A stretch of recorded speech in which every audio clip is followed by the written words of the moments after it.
చక్కనమ్మ పైడి బొమ్మ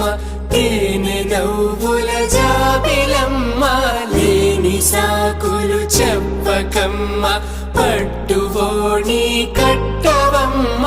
నాన్నయదపై నిన్నటిదాకా అల్లరి ఆటలు ఆడినా